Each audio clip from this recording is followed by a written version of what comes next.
the level of accuracy the person is using. So we must be very, very sure of whatever we are doing because we can't afford to lose money. We can't afford. All we are after is we get the job done and we get paid. We are not losing any money on anything. So anything we are doing, it must be on our head. Listen, I'm going to take responsibility for this thing if anything goes wrong. Ensuring that you meet the expectation associated with your job description. We as a surveyor, there's a lot that is required from us. You understand what I'm saying? There's a lot. Even we as when we have to, at the end of the day, we should be happy with the structure when we are passing by. Because there are projects that we'll do that will still go back to that area and visit the place. We also should be proud of, yes, I did this myself. If I walk along Purple Lake now, I'm always proud of it. I did it myself. Very, very proud. In fact, there's no project that if I can do that one conveniently, so there's no project that should scare me anymore. So that is part of we taking responsibilities because we know that at the end of the day, I should go back, even in 50 years' time, I should be able to beat my chest that, yes, I'm the surveyor that worked on this project. Taking responsibility for your actions, decisions, and also results. That is taking responsibility. Even our actions, every of our actions on every project, our decisions. Oh, they needed this. Let me do this way. Don't let me do this way. I must be ready to do what? To take responsibilities. They needed something so quick. Oh, let me use instruments. Let me do it for them manually. I must be ready to do what? To take responsibilities. Both for our actions, both for our decisions, and also the results. We all should be ready to do what? To take responsibilities. Integrating the company's core value into your daily activities is also your responsibilities. I hope you all understand what I'm saying. So the company's core value is what is also very important. It is part of our responsibility. I remember when MD came to Oka, so it was like, what I want from you guys, even if there's a problem on any project, what should come to our mind first is how to provide solution. And that solution must not come with any delay.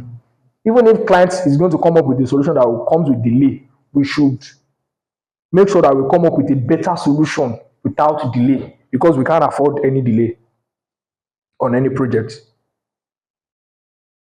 So we must make sure that the company's interests, the company's core value is what is also our responsibility. We must have this in mind in every of our daily activities. So let's go to the next slide here. This is company's assets. Very, very important. What do you say? Okay. I think we've even said it. We've talked about it. So company's assets, very, very, very important. Very, very important. Whenever I see surveying instrument, I call them, I refer to those instruments as mine. Because I remember a scenario, I think it was 2 years or a year after I started learning surveying. We went to this bridge at Surulere to work with my boss. So that property is for federal government. So the person that was securing that place, maybe the person that is in charge told him that he shouldn't allow anybody to come to that side to do whatever. So we now went to the top of the bridge to observe that site with reflectorless. So we want to do it present. We don't want to go to the side before we capture the data. So we went to the top of the bridge to capture that data. So I think the man now observed what we are doing. So he came up with cutlass. He now started running towards us. Immediately, my boss he packed the instrument. He was running. He was just like, this man that is coming with cutlass. He just removed the total station itself, gave it to me. Oh yeah, Oga. They go. You understand what I'm saying? That is to tell us that how important that machine is.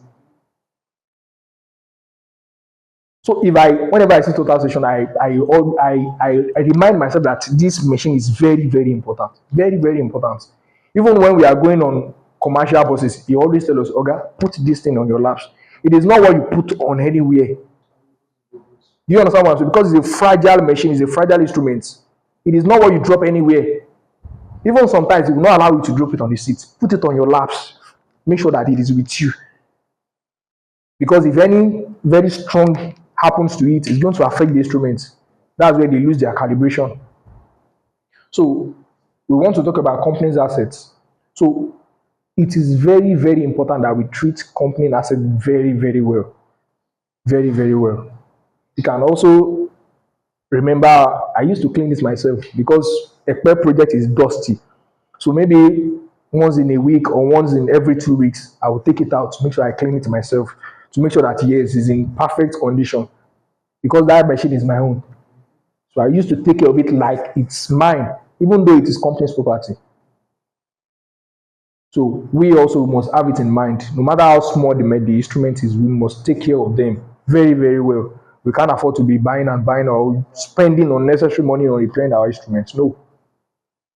The instruments should last me 3, 4, 5, 6 years. I should start repairing them in the next 2, 3 years. No, it's not done. So it depends on how we maintain the maintenance culture that we have built within ourselves to see every of company's asset as our home. We must take care of them as if it's ours. So even if we are going to purchase, we make sure that yes, we have used it. Even if I bought it with my own money, I should have used that value. That machine should have provided the value that it's worth it before replacing it. And that comes when we understand that every company's asset is what we should treat them like us. Having a sense of ownership of company's asset means you treat their resources as if they are your own. So that shows that you have a sense of ownership. You understand that this is company's assets. I must protect it. I must use it very well. You know that we're going to them every time. I need this, I need that, I need it. No. They feel greater responsibility for every outcome. That is those that have it in their mind that yes, every company's assets, they treat it very well. What's the time? 2:30. Let me see if I can round on by 3 so that we can go on time. So this is project requirements. I think this is where a little practical part of it comes in. So project acquisition. So what are the things we need to do whenever we acquire a project, whenever we have a new project? We as a surveyor, we should understand that. I don't need MD to come and be telling me what I'm supposed to do because that's the reason why he hired me to do the things that I need to do. So let us always remind ourselves whenever we get a new project, you are assigned to any new project, what are the things that you need to do?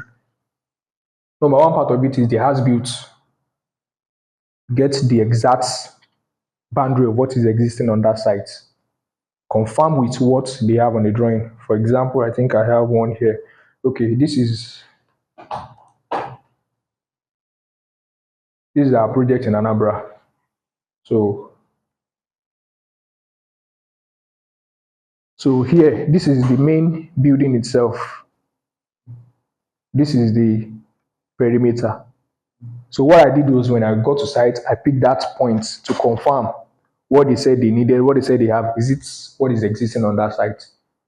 So that helps us to know if there's any discrepancies because architects in construction, we don't play with them. They are the number one.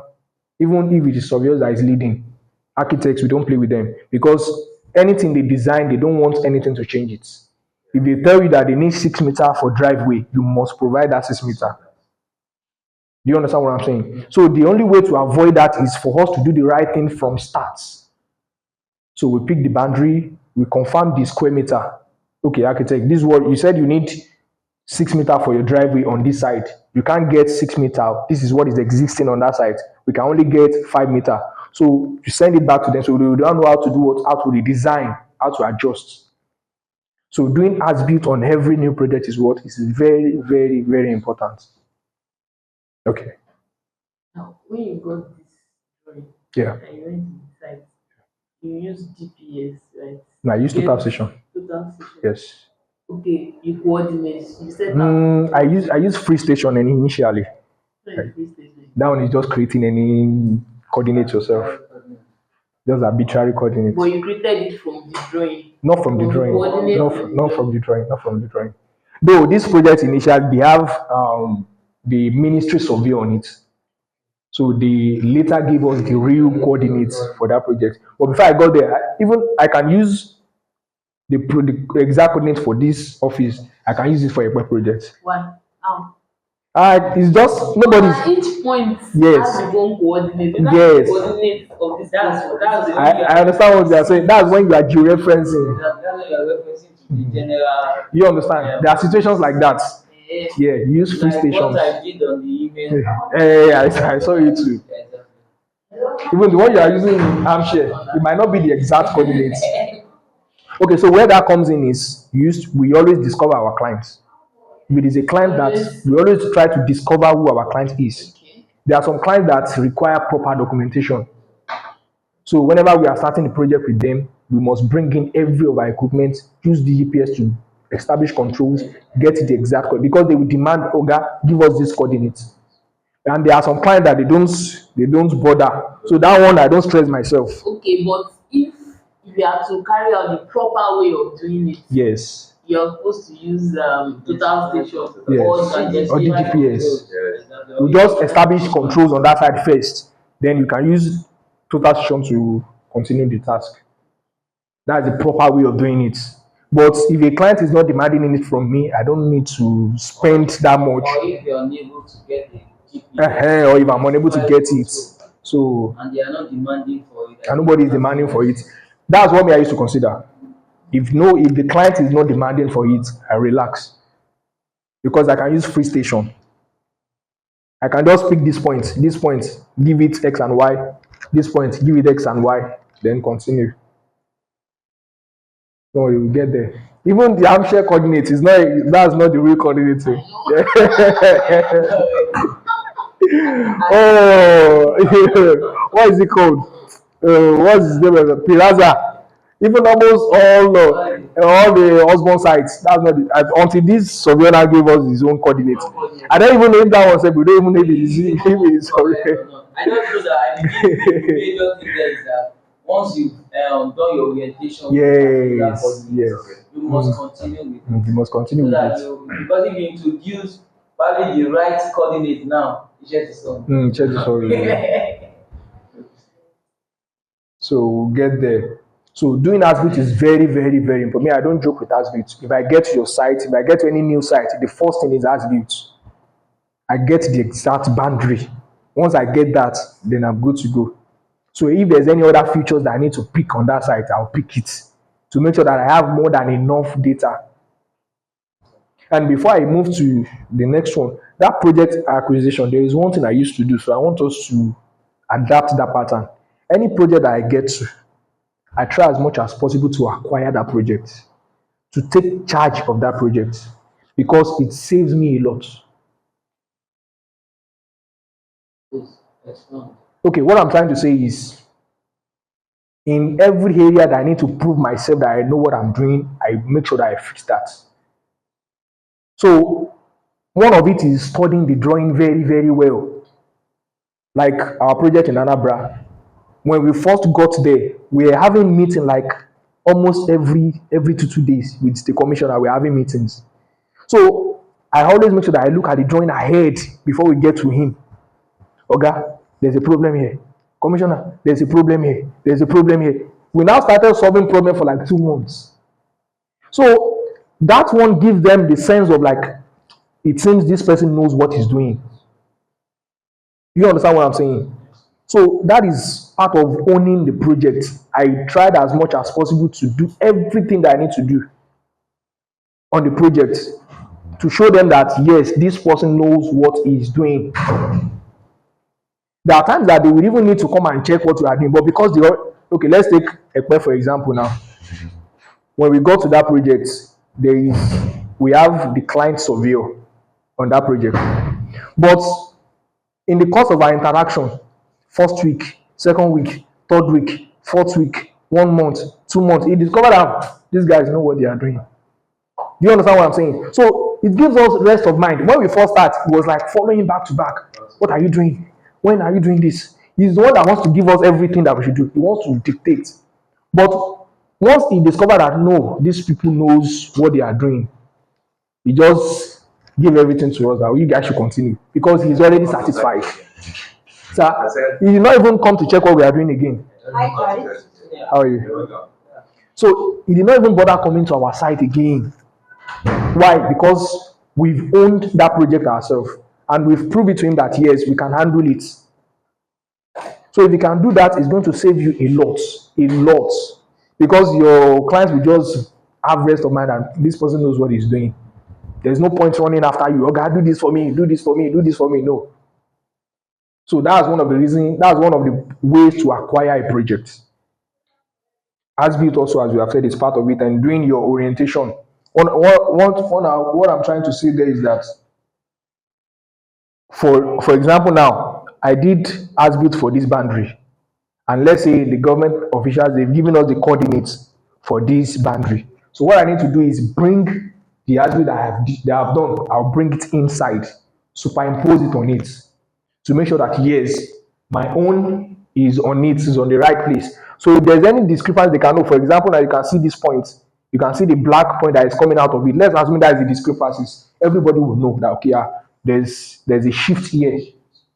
Do you understand what I'm saying? So that is why that attribute is very, very important. Any features that we are seeing on that project, we must be able to present it to every party that are involved, so everybody can come together and see whatever is happening, so we can solve it at once and move on. So I don't think I have anything on that as built again. So anything we need to do, every features we meet on that site, we should be able to document everything, do the right thing before we move to the next stage. So let's quickly go to setting out. So I have 2 points under the setting out, which is curve and the X and Y axis. Normal, everybody knows the how should I put it? The constant way of doing your setting out. Input your coordinate, do your orientation, input the coordinate, set it out. Yeah, but these two guys, they are a bit different from the normal conventional way that we used to do it. Some of us are familiar with the X and Y, but let us treat the curve first. I think I have coming.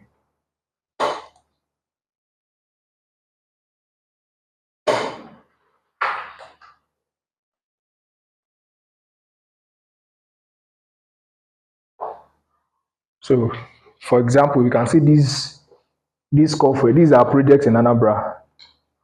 So we can see this curve, for example. So now, if I want to set out this curve with my total session, what is the best way for me to set it out? If I want to set this curve with total session, what do you think is the best approach? Yes, of course. Yeah. And you get this grid like this. That grid 744. Okay. So How will the grid help me in setting out the curve? Who else can contribute? I offset from the grid. If I offset from the grid, okay. At what interval will my offset be? It depends on the way the curve. Okay, let's first go to the manual part of it before we move to total session. If I want to set out this curve manually, because there are some cases that there might be, you might need to speed up. You as a surveyor, you need to speed up the pace. So if I want to set out this curve manually, most of us will have done it before. Yeah. So if I want to set this, so I will just, we will determine the straight line, where the straight line stops. Determine this. Then I'll now determine the radius of this curve. I need is very important. So I'll just go to my system, or they might have input it on the drawing. So I'll go to my system, check the radius. What's the radius? 8.05. So I already know that it's 8.05. So what I need to do next is to establish the points for this radius. So if I have my system with me and I want to do it manually, so I'll just come to my circle, the starting point for this curve. Okay, I'll move more. This is the starting point, 8.05. I'll do it for the next place here, 8.05. So the point of intersection for the two circles, that's the point of reference for that radius. So what I'll just do is I will define these points. So once I define these points, I will now use the same radius to mark out to that curve. Do you understand what I'm saying? Sure. This point is already defined. This point is defined. I've also defined this. So I'll use the same dimension to mark out this curve. That's the easiest way because, for example, I want to use the version to mark this curve. It's very, very stressful compared to this. At what interval? At what interval do you want to do it to get the perfect curve? 0.5 or 1 meter. Now, before we mark the curve, so we have to know the dimension of the width Of hair so that will give us the center of the curve itself. from there now. So once I've marked this out now, I can use my tape to determine this curve. Because I experienced it in Anambra, it's not easy with instruments. So I'll not use distance from that. The same distance you use to get this radius is the same distance you use to mark this. You understand? So it's applicable to every curve. Once you can determine the starting point, the end point, then the radius, the point of radius. Once you can determine it, you will now use that to do what? To mark out this curve. Because I think it's even the same way we mark out road curves. Sure. It's the same way, yes, the same pattern, yes. All the curve. Even curves itself, yes, same pattern. Yes. What is our point or kappa is Now, do you understand? So even if it is on this side too, the same thing here is applicable to this side. You confirm the radius first. There are some document controller, they will have input the radius on the drawing. But if they've not done that, you have to check yourself. So this is 7.05. So you need to determine 7.05, the point of intersection from this angle to this angle, where 7.05 will meet. First, yes, because that is the reference for the curve. So you will determine where 7.05 will meet from this point to this point. After you've gotten that, you peg it. You will now use the same dimension to mark out this curve. So that is how to do it manually. Because you will meet that situation where you have to do it. Do you understand what I'm saying? You have to. There is no option. There is even one we use one time. Okay, let me now get this to us. Assuming I want to use this instrument, total section, to mark out this curve. Do you know the length of this place? If I'm going to use 0.50, if I'm going to use 15 cm, it might be too much.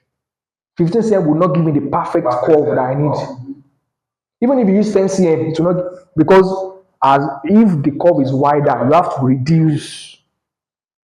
To that point, I can mark as many points as I want easily. Yes, you can mark, even you can mark at 1 cm. But I just moving the tape. Let's check let's see if we can have I want to confirm the arc is 17 meters. The total length is 17 meters. Imagine if you are now using total section to mark at every 5 cm. You know how many points you're going to have? There's even tendency for Error. error. 2 mm error we accumulate eventually. And the tape is better. So do we understand Once that? you get your So that's the easiest way to do that. Because even me, I didn't know I'm going to meet this now. So but if it's going to warrant that you use total section, you have to do what? You split. What I first do is I'll look at the radius first. Then I'll now split it. I'll look at the structure that is coming on it. Do you understand? There are some curves that they might not be able to split it more than 20 cm. So I will also cut my radius at that 20 cm. So since it is curved, 2015. I will just cut my radius to that 20 cm, my offset rather, to that 20 cm. So if you are going to use total section, you have to do what? You do offsets. And you start picking those points. Something like this. I will now start doing offsets. Let's say 0.2. So you can see how many offsets you have. This is 0.2. Millions. You sleep there. So at the point you even need to change. At the point you'll have to change the dimension again. So that because if you are going like this, you keep increasing the offset because it's a curve. to increase. It will increase. You now start picking the coordinate of Yes, you will now start picking it again, one by one after the other. If the place is big now, if the curve is a very big one, I think one can actually use the offset. If it's a big curve, you can use offset, yes. But for a radius of For 8 radius, meters, yes. it's very small because you have to be having like that 20 cm or 50 cm. Yeah. So now,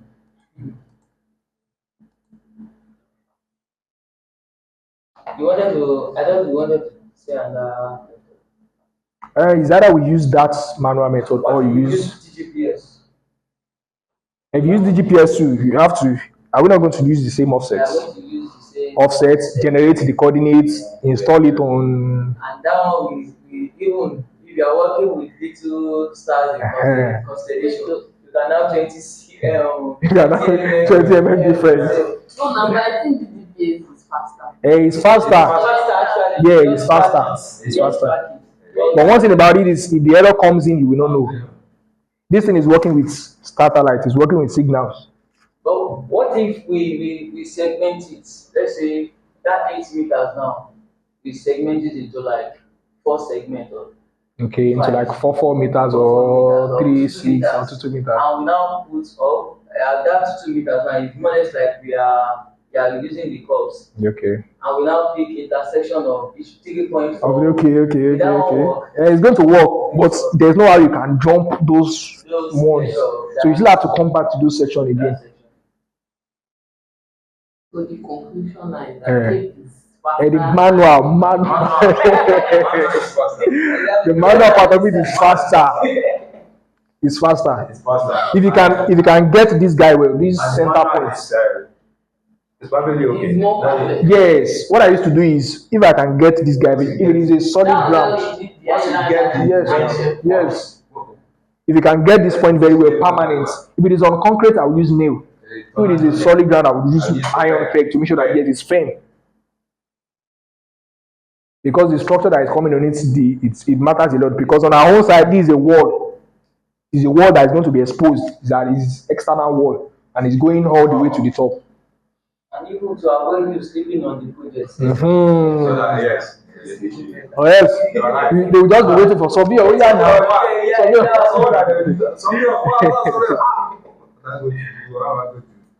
So it's good that we know all those things to ease the way we execute our task on site. So we are done with the curve. So let's look at the X and Y axis. This one also is very, very important, and it comes in projects that has to do with steel structure, mostly. If you have a project that has to do with steel structure, the only option you have is this pattern. And that's what we are doing in EP. Though you can apply it to any other project. So if I'm going to set out a beam that is straight, I will use X and Y axis. And where that comes in is, let me give us an example. A project that is curved like this is not applicable because I'm already having angles that are different from 90 degrees. You can see this angle, this. So I'm already having some angles that are different. But in a project like this, let me open a pair, for example. 22.5, 22.5, 22.5.